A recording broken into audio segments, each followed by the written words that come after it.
Muito bem-vindos a este painel do Revolution Powered by Women, no Portugal Digital Summit 2020. Estamos, como a senhora Secretária de Estado deu o mote, a falarmos sobre o papel que as mulheres podem ter no digital. Este é um painel só de mulheres, como vemos. Estou aqui muito bem acompanhada por mulheres lindas e poderosas, vou dizê-lo, isto não há que ter vergonha em o fazer. E é o único painel no Portugal Digital Summit só de mulheres.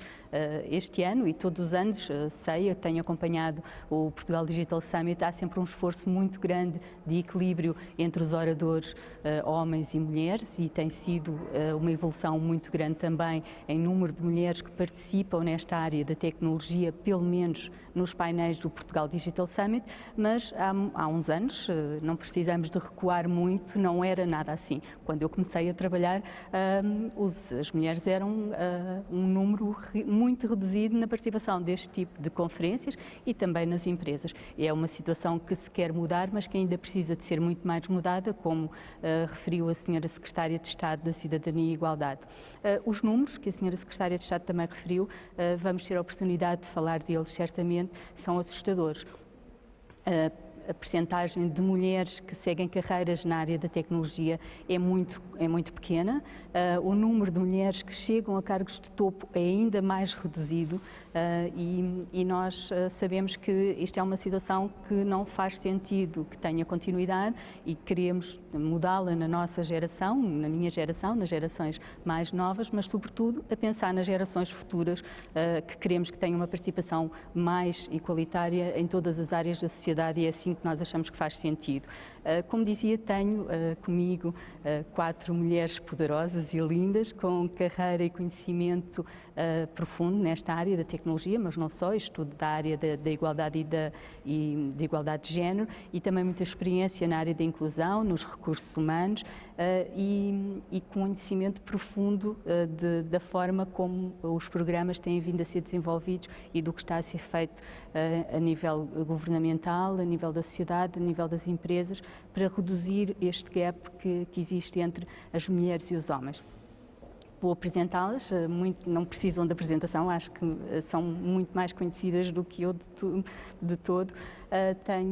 Vou começar pela Luísa Ribeiro Lopes, coordenadora de Inclusão de Género do Portugal Digital e do InCode 2030.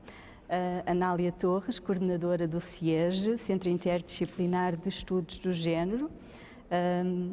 Catarina Conceição Silva, peço desculpa, vou para a Ana Paula Reis, administradora da Bind Venture Capital, e Catarina Conceição Silva, diretora de Recursos Humanos da Capgemini Portugal. Bem-vindas a este painel, temos muito para conversar e têm certamente muito para partilhar daquilo que é a vossa experiência sobre como é que nós podemos trazer mais mulheres para a área da tecnologia, para as carreiras de topo e para estas áreas.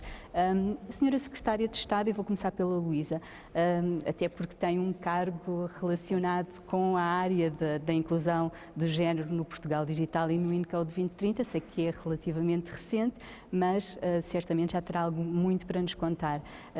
Como a senhora Secretária de Estado referiu alguns números e alguns programas que têm sido desenvolvidos ao longo dos últimos anos para trazer mais mulheres para a tecnologia, como o Girls in Tech e outras engenheiras por um dia, por exemplo, mas mesmo assim continuamos a ter poucas mulheres ou poucas raparigas a ingressar em cursos técnicos. Quais são as causas? O que é que nós ainda podemos fazer mais para mudar esta situação, Luísa? Olá, antes de mais agradecer à ACEP ter aceito este desafio de fazermos o primeiro painel só de mulheres e para falar das mulheres na tecnologia, no ano em que a ACEP faz 20 anos. É verdade que o Portugal Digital Summit tem tentado sempre o equilíbrio, o número de pessoas que estão nos painéis serem bastante inclusivos, mas este é verdade, é o primeiro, isto é um marco e esta é uma das razões que nos levam a acreditar que vamos mudar os números, porque já estamos a conseguir fazer isto. Agradecer a todas as minhas colegas de painel terem aceito este desafio. E tentando responder à questão e pegando um bocadinho nas palavras da senhora Secretária de Estado, é verdade que é muito importante ter mulheres na tecnologia, mas os números ainda são um bocadinho assustadores.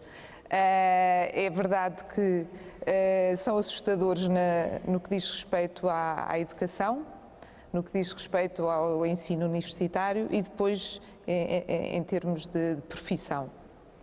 Falar um bocadinho dos números. A parte melhor de todas é que cada vez temos mais mulheres licenciadas.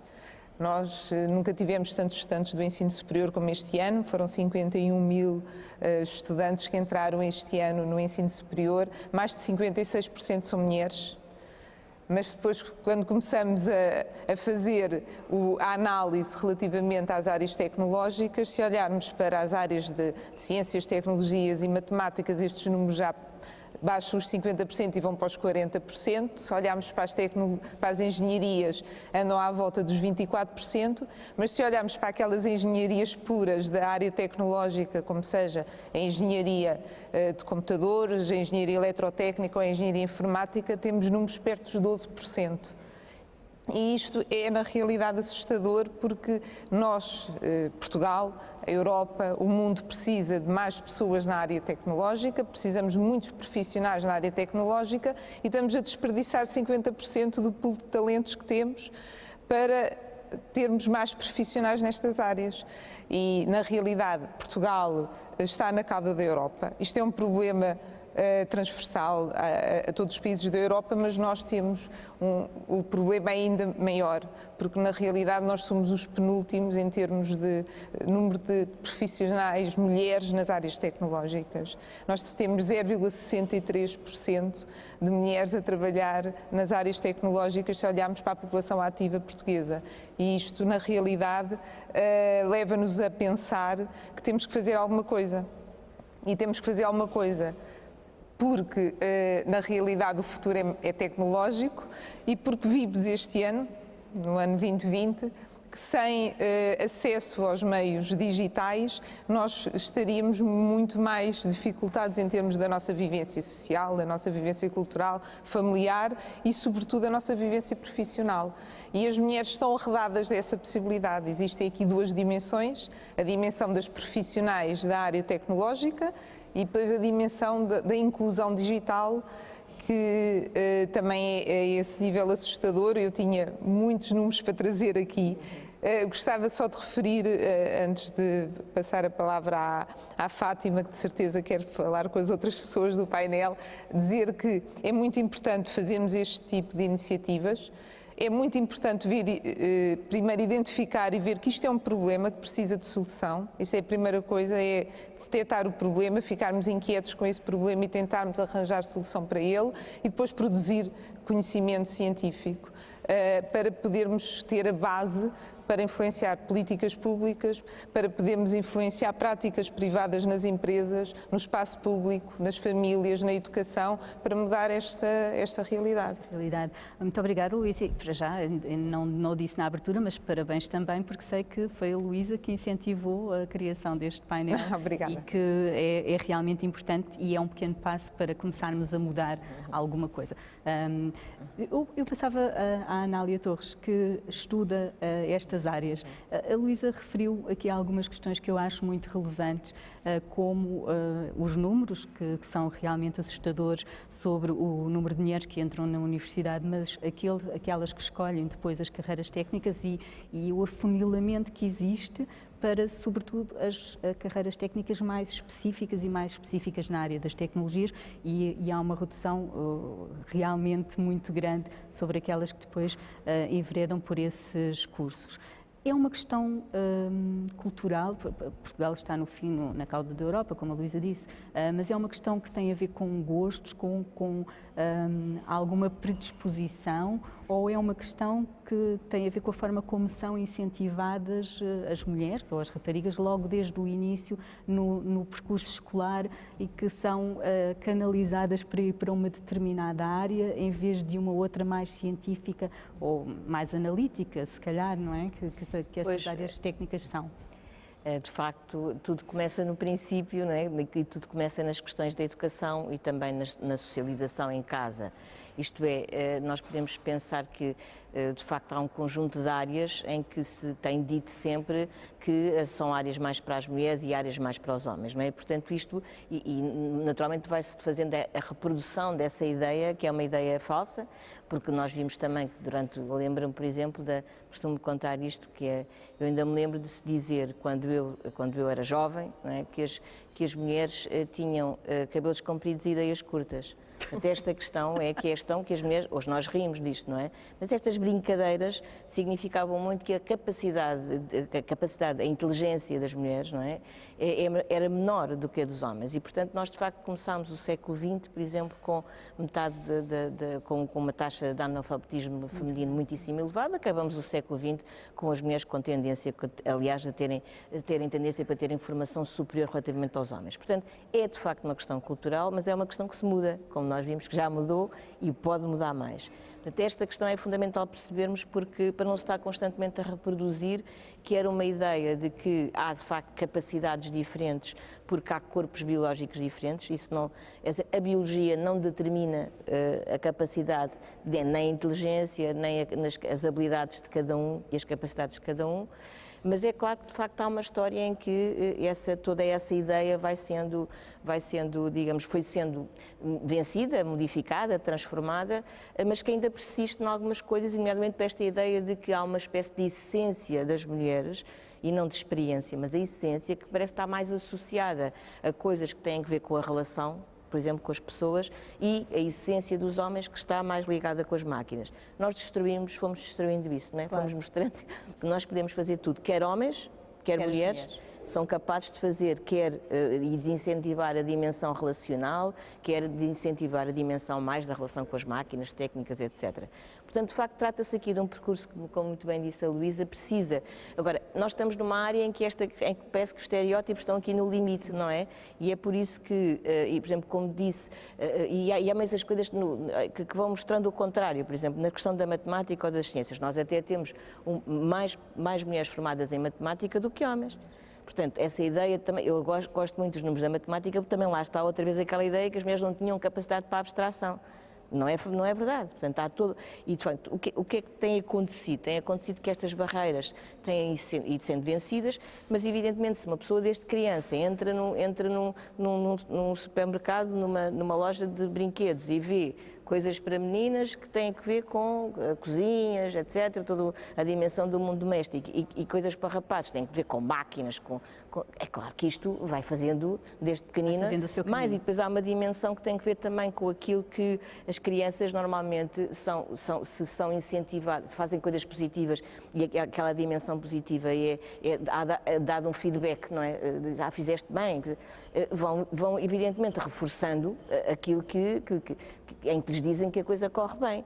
Simplesmente, se não forem expostas a outro tipo de experiências, de brincadeiras, etc., também nunca vão conseguir perceber que aí também podem desempenhar bem. E, portanto, há aqui uma conjugação de fatores que começa nestas ideias muito tradicionais, que às vezes se transmitem em coisas, até, digamos, práticas do dia-a-dia, com os estereótipos, não é? Que se chama de estereótipos, que elas são para aquilo e os homens são para aquilo, até depois, de facto, toda uma montagem de um sistema que está muito voltado para esta tal dicotomia que nós depois vamos vendo que é uma falsa dicotomia. É verdade que é uma falsa dicotomia e nós temos excelentes mulheres na área da tecnologia, temos cientistas fantásticas, portuguesas, internacionais, temos engenheiras, muito boas engenheiras, temos muito bons profissionais, homens e mulheres, e não faz qualquer sentido continuar a fazer essa diferença.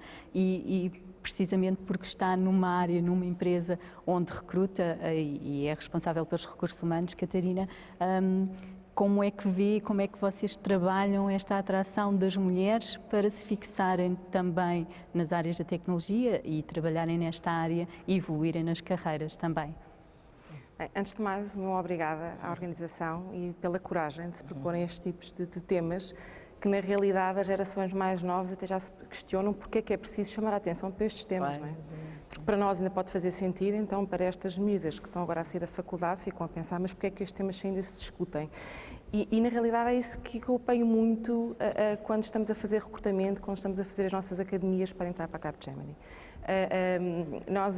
Me lembro de uma academia que fizemos o ano passado e que inclusivamente fomos buscar uma série de alunas que ainda estão no ensino secundário. Era um colégio só de meninas e achámos curioso ir buscar 15 raparigas e convidámos-las para virem à Capgemini para conhecer precisamente casos de sucesso de carreira na área da tecnologia. Elas fizeram uma série de perguntas, ficaram muito surpreendidas como é que era possível ser mulheres de sucesso, inclusive chegar a CEO, porque nós temos a sorte de ter a Cristina Rodrigues, que é a nossa CEO da empresa e que é um exemplo no que diz respeito ao que é liderar no feminino. E, portanto, há claramente muitas técnicas que podemos e práticas, estratégias táticas da área de recursos humanos, mas na realidade são áreas de gestão, não são áreas de recursos humanos, porque não podemos dividir as coisas, que fazem com que sejamos mais atrativos para o público feminino. Tenho a sorte de estar numa empresa onde estes temas são muito falados e são muito usuais. Portanto, temas como diversidade e inclusão, temas como fazermos workshops e formações exclusivamente para potenciar a liderança das mulheres, é algo que para nós é o nosso dia-a-dia. Sentimos que há necessidade de o fazer para conseguirmos aumentar aquilo que é a nossa percentagem de homens e mulheres. Portanto, nós atualmente temos 70% de homens, 30% de mulheres. Portanto, estamos acima daquilo que é as percentagens. Em Portugal? E globalmente é mais ou menos a mesma coisa. Portanto, houve uma altura que estávamos ligeiramente acima, 31%. Em Portugal, sim, eu recordo-me que houve... Sim. E temos tido a sorte, eu digo também que a sorte se faz, não é? Sim, é verdade. E batalhamos para elas, para ela vir até nós. Mas, na realidade, temos uma população feminina muito representativa. Quando olhamos para as percentagens que existe, falou há pouco dos 12%, não é? Que a Elisa falou e que são números que nos deixam bastante tristes.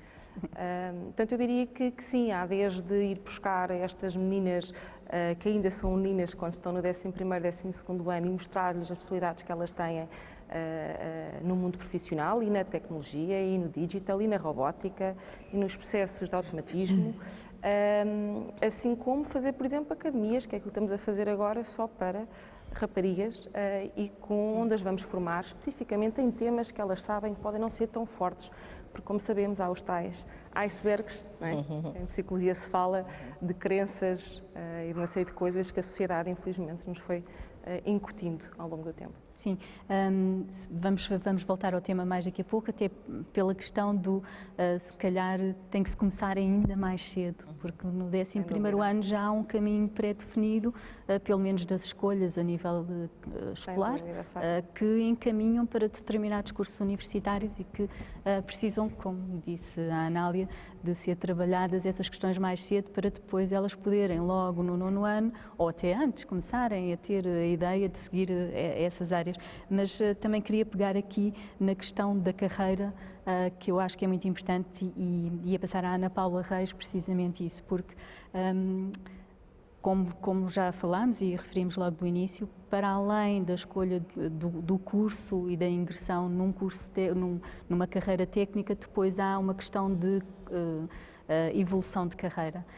E infelizmente nem todas as pessoas são tão bem sucedidas como as pessoas que estão aqui no painel, vamos excluir a mim, vou falar de vocês nesse sentido, de conseguirem ter uma brilhante carreira, evoluírem nas vossas carreiras, chegarem a níveis de topo nas organizações onde estão e conseguirem fazer essa evolução e esse reconhecimento.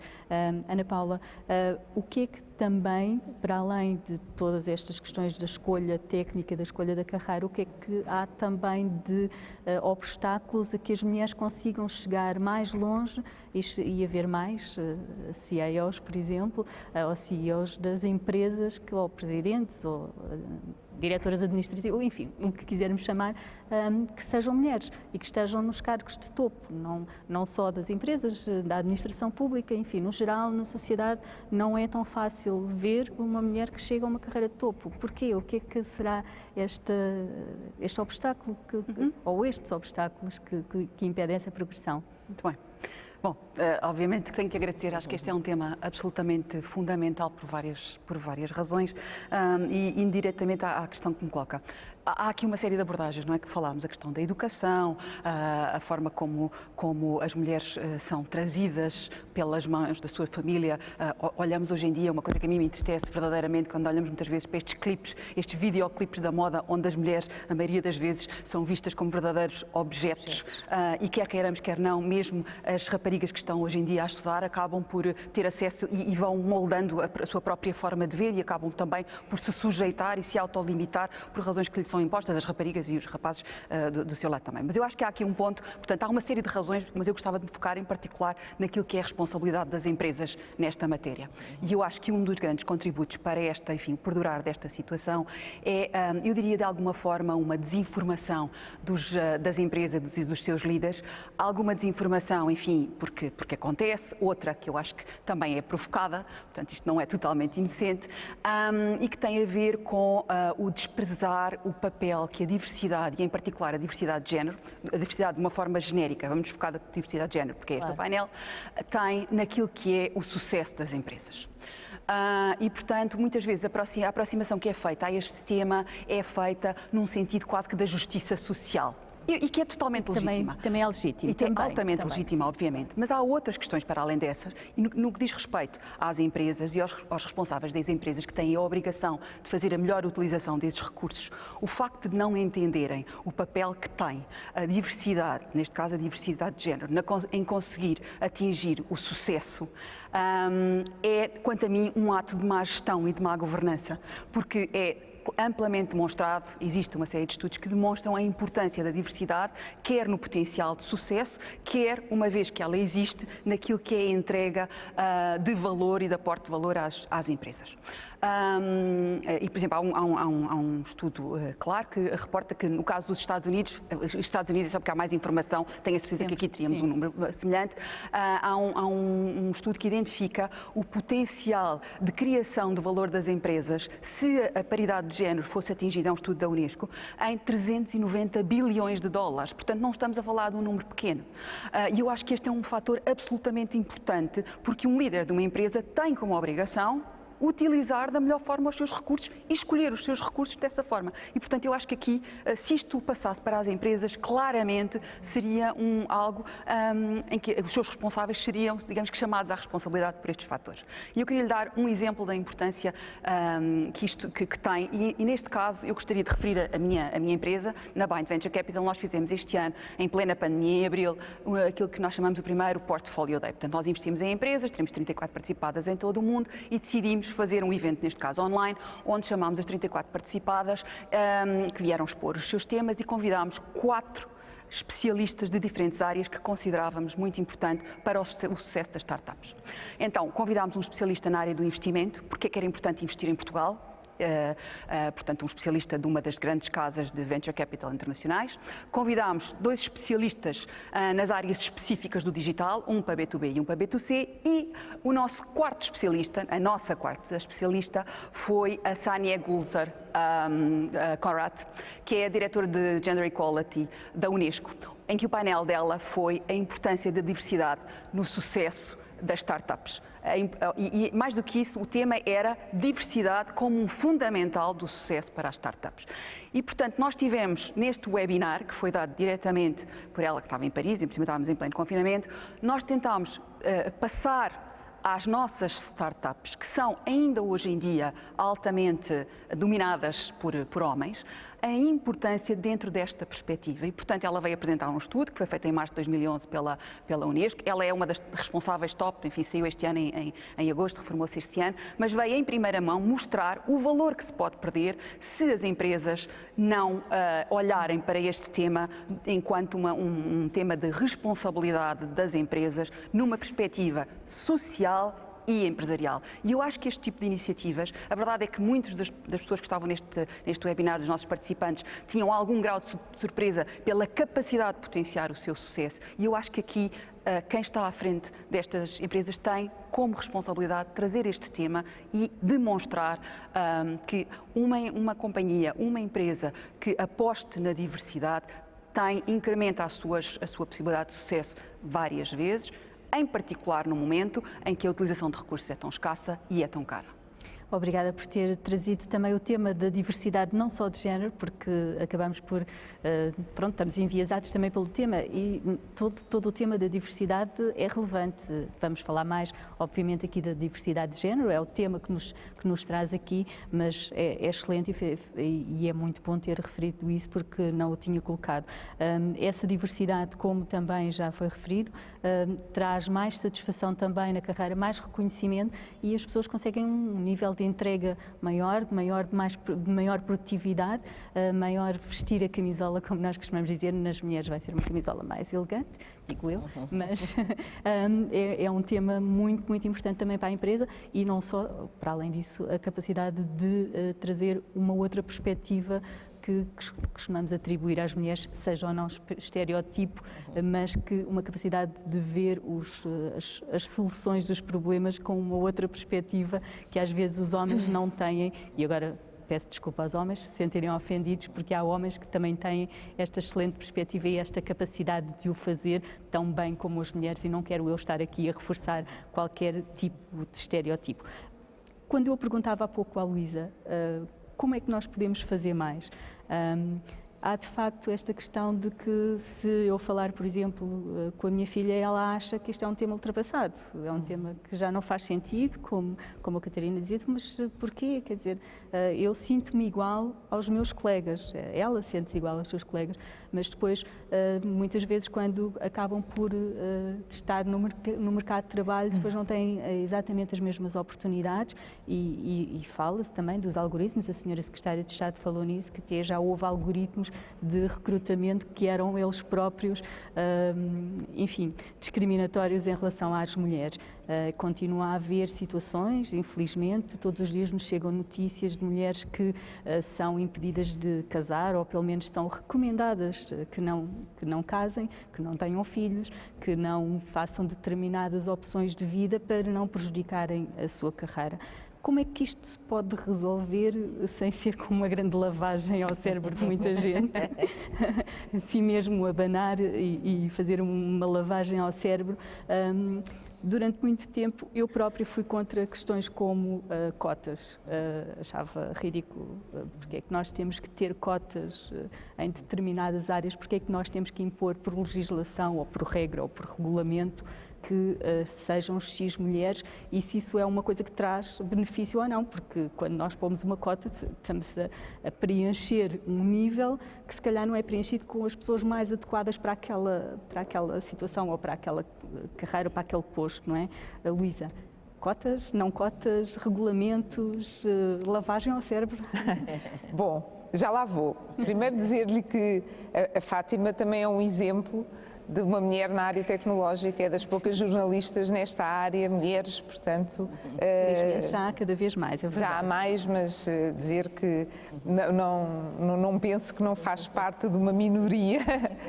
Depois dizer-lhe que relativamente a sua filha, se calhar diz-lhe isso, a minha já não, porque tantas vezes nós falamos sobre estas questões que acho que já está mais atenta a estas questões, mas na realidade depois, de uma forma ou de outra, vão ver-se confrontadas com esta situação. A geração que está hoje a entrar no mercado de trabalho ainda vai sentir esta questão. E mesmo que pense que não vale a pena falar agora sobre isto, mais cedo ou mais tarde vai perceber. Nós também não estamos a fazer este trabalho para nós estamos a fazer este trabalho porque acreditamos que podemos evoluir, como temos vindo a evoluir. Aliás, a professora Anália referiu há pouco, nós no 25 de Abril tínhamos 26% de analfabetismo em Portugal. Nós temos vindo a melhorar muito em termos educacionais. Mesmo na área tecnológica estamos a melhorar. Temos mais mulheres hoje do que tínhamos há 5 anos atrás ou há 10 anos atrás. Portanto, temos de ter uma visão otimista da questão. Isto não nos pode fazer esquecer que há aqui um trabalho muito grande que nós temos pela frente. O que é que podemos fazer? Primeiro, lavagem ao cérebro não é comigo, porque as últimas lavagens ao cérebro que nós tivemos não correram muito bem, portanto é melhor não optarmos por isso. Não é essa a solução. Termos políticas públicas nesse sentido. Perguntou-me a questão das cotas, vou responder-lhe já a isso, mas depois vou falar um bocadinho mais de outras políticas que podemos ter. Eu sou a favor das cotas, como devem calcular. As cotas enquadradas em termos jurídicos como um incentivo a termos mais mulheres em determinados cargos, ou seja, evitar que determinados cargos sejam sistematicamente masculinizados, é uma forma de trazermos mais mulheres para determinadas profissões.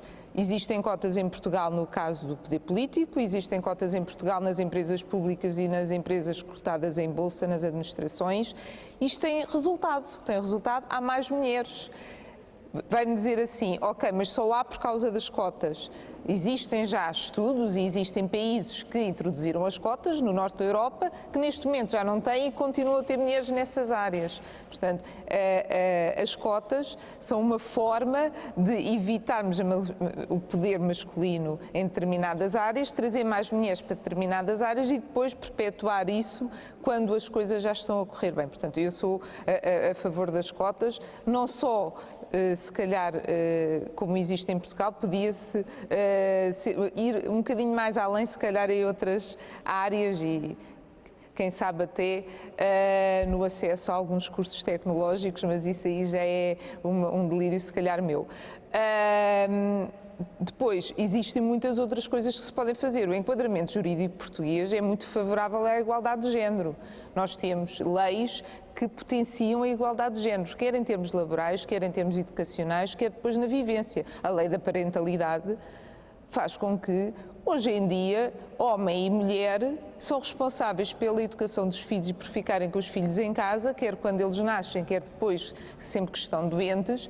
Se depois a prática não é essa, é outra questão. A questão é que a prática depois fica muito longe daquilo que é o acesso. Exatamente. E aí vamos à questão da educação, dos estereótipos de género, da forma como os homens que optam por ficar com os filhos em casa quando estão doentes ou quando os filhos nascem, a maneira como são vistos nas próprias empresas, porque isto é uma questão, a igualdade de género não é a igualdade que nós pretendemos para as mulheres. Normalmente as mulheres são mais discriminadas, é a igualdade de género mesmo. Ser feminista é querer ter exatamente os mesmos direitos que os homens, não é querer ter mais direitos do que os homens. Exato, eu há pouco referia as mulheres que não são incentivadas a não casar ou a não ter filhos logo em determinada fase da sua carreira, mas também a verdade é essa discriminação que existe dos homens que optam por ficar em casa, tomar conta dos filhos, quando os filhos nascem ou quando depois eles ficam doentes. Dito isto, a nossa legislação é uma legislação que potencia a igualdade de género. A questão está no cultural e na educação. Nós temos estereótipos de género que nos são passados desde pequeninos. E só quando nós conseguimos desconstruir estes estereótipos, e isto vai demorar um bocadinho, mais do que aquilo que se pensava, se nós ouvirmos o secretário-geral das Nações Unidas, no dia 8 de março deste ano, no Dia da Mulher, disse que o século XXI ia ser o século em que ia ser alcançada a igualdade de género e que isso era muito importante. Eu espero que ele esteja certo e que seja no século XXI.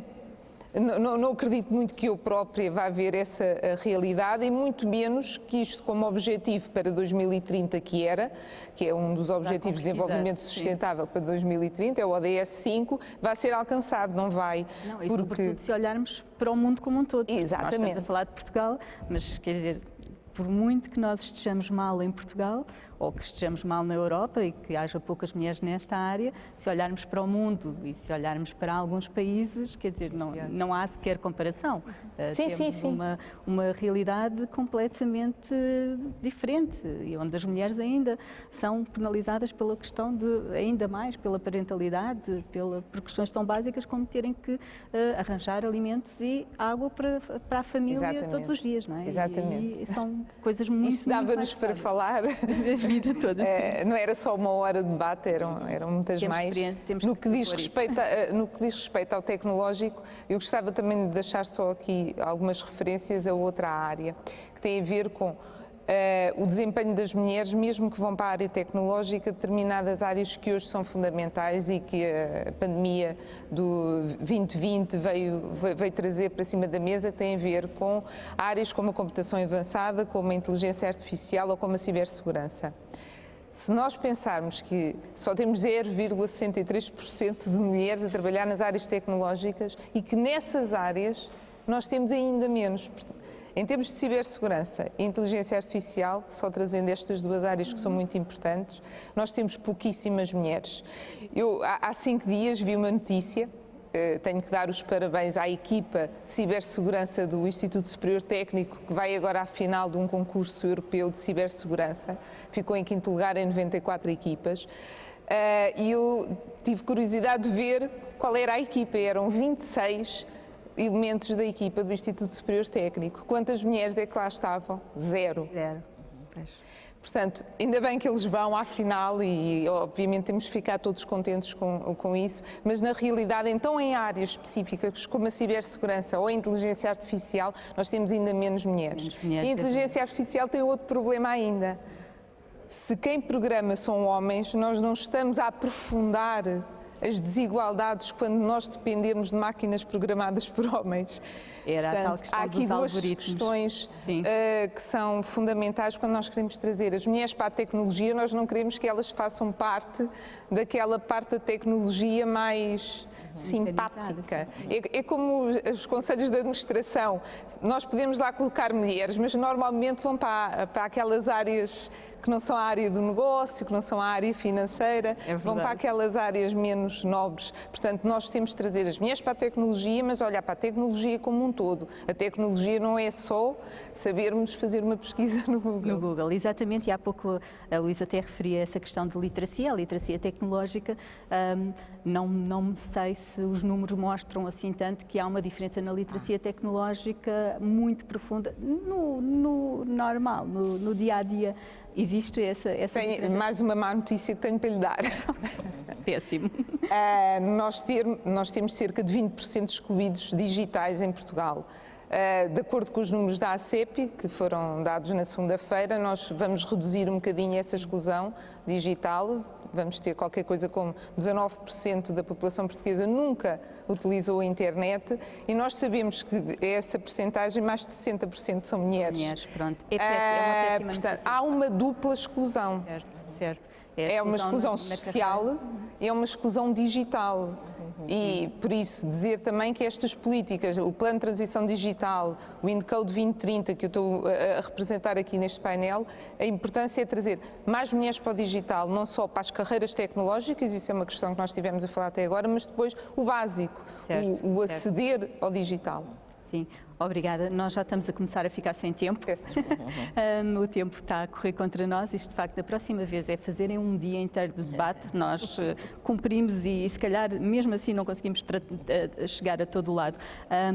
Anália, ia-lhe perguntar só o que é que, na sua perspectiva também, e olhando para a questão das cotas, para as questões culturais e da mudança cultural, o que é que nós podemos fazer para que as mulheres consigam, então, participar mais nesta mudança, neste mundo digital e nesta transformação que nós todos queremos, sem termos que esperar até ao fim do século XXI, não é? Não queremos, mas também temos andado depressa em algumas coisas, é de esperança que a gente consiga fazer aqui uma aceleração maior com aquelas coisas quando dizem daqui a 100 e tal anos e tal, a gente não está cá para ver, portanto convém começar já a trabalhar para ver se a coisa acelera mais um bocadinho. Não, eu acho que tem que ser, há digamos, uma intervenção, como disse a Luísa, que é por cima, digamos, no sentido das políticas e, portanto, aquilo que nós possamos fazer. E isto, para quem tem uma visão, lembro-me, é muito curioso só dar um pequeno exemplo.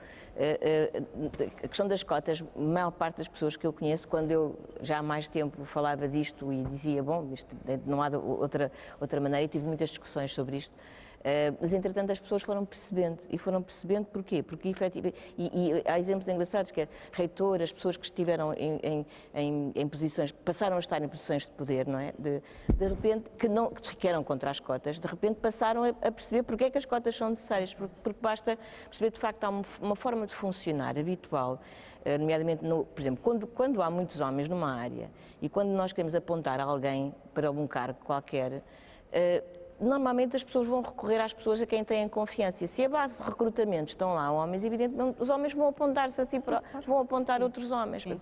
Por isso é que é muito importante estarem mulheres e por isso é que as cotas são muito importantes, porque é preciso que elas apareçam para depois poderem ser escolhidas. Sim. E quando não aparecem por escolha, Portanto, porque nós já sabemos, por exemplo, nos cargos de mérito, sabem perfeitamente hoje, não é, que nós temos mais juízas, nós temos mais procuradoras, nós temos mais médicas do que médicos. Todos estes cursos que eu estive a falar são cursos em que as pessoas em que são atingidos por nota. Portanto, são as pessoas com mais nota. Portanto, quem é que tem mais notas e mais sucesso? As mulheres. Portanto, quando é a escolha, já não são as mulheres que lá estão. Pois não, é verdade. E vamos dizer, é uma coisa, um mecanismo muito pérfido dos homens que não querem. Não é assim. É tudo Há um muito mais mecanismo que eu acho subtil que e que tem que ver com esta questão que eu estava a dizer, que é se efetivamente depois a base de recrutamento não está lá, e depois reproduzem formas de funcionar nas empresas, reproduzem-se formas que depois também não estão adequadas às mulheres. Portanto, é preciso atacar por cima e depois também na base e nas questões da educação. Por isso é que as questões, por exemplo, das disciplinas, como as questões da cidadania e da igualdade são muito importantes, porque há coisas que também, o problema do conhecimento, as pessoas, por exemplo, podem estranhar, não é? Porque, reparem bem, como nós mudamos muito, também a ideia, as pessoas, à partida, se não souberem do que nós estamos a falar, custa-lhes a querer a ideia de que as pessoas sejam discriminadas, assim como a sua filha. Então, mas nós vemos mulheres em toda a parte, não é? Vemos na televisão, vemos em todo... Então agora são discriminadas, não é? É uma ideia, e ainda por cima, depois quando nos comparamos com outros países, que nós sabemos que estão muito piores do que nós, não é?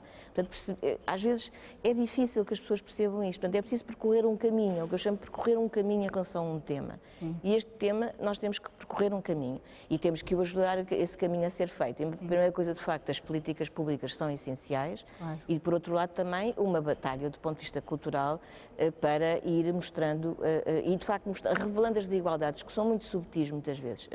São subtis, não é, por exemplo, há uma coisa que nós chamamos um viés inconsciente. Homens e mulheres, eu estou a sublinhar que é homens e mulheres, escolhem perante um CV com o nome de homem e um CV que é igualzinho com o nome de mulher, escolhem um homem.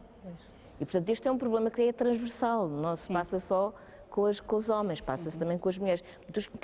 Estes mecanismos são subtis e nós temos que mostrar isto, temos que mostrar esta subtileza. Isso faz com conhecimento, faz com políticas públicas, faz com estes debates. Com estes debates também. Obrigada.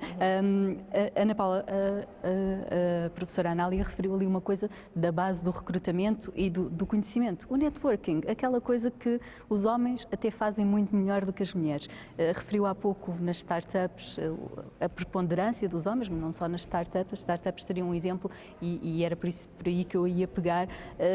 As mulheres são menos propensas a fazer este networking e menos avessas ao risco para desenvolverem, por exemplo, uma ideia de uma startup e avançarem com uma ideia de negócio. Isso também pode ser um catch que está aí envolvido. Pedia-vos só brevidade também na vossa intervenção. Eu acho que é aí que entra a questão educacional, não é?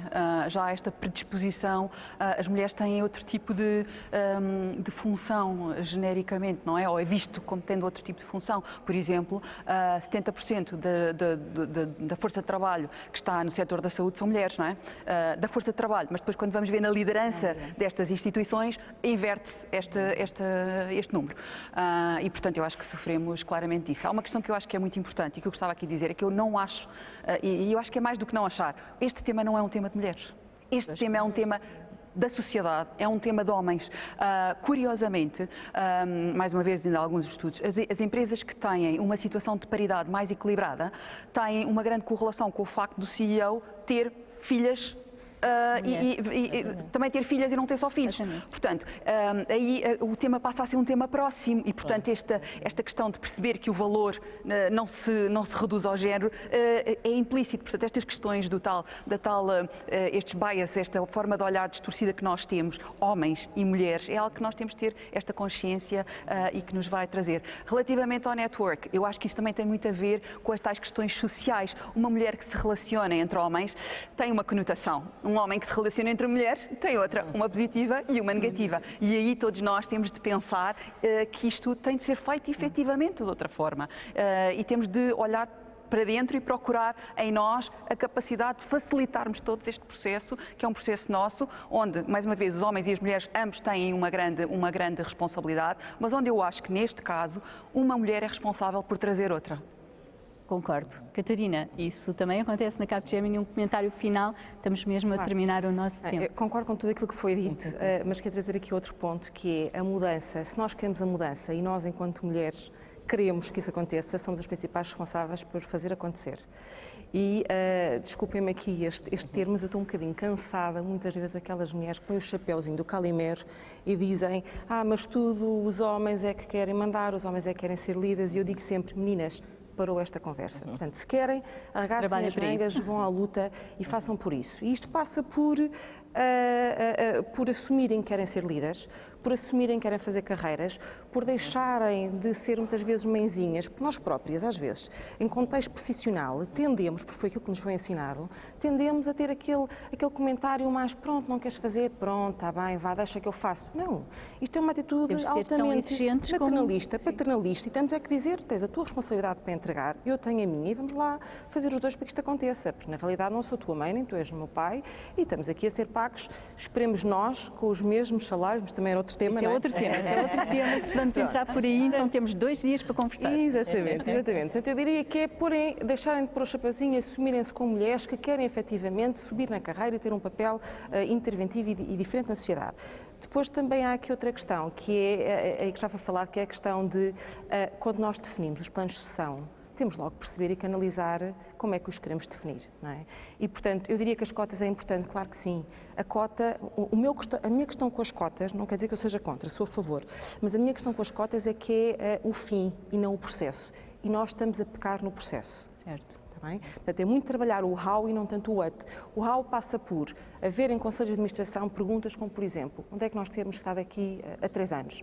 Queremos ter 50% de mulheres, 50% de homens. Então vamos já começar a recrutar, a treinar, a ter mecanismos de avaliação de desempenho que digam que no mínimo vamos ter aqui mecanismos, automatismo, inteligência artificial a perceber se estamos ou não a promover o mesmo número de mulheres comparativamente aos homens. Não é? Portanto, são logo estas decisões no processo que devem ser feitas para tentar ver que no futuro podemos fazer a diferença. Portanto, e olhar para a frente, não é? E olhar para a frente. Mas a grande mensagem, e penso que vai ser a minha última, dado o tempo, a grande mensagem é: nós próprias, mulheres, temos que querer fazer a mudança. Porque enquanto começarmos... Mas não queremos, Catarina.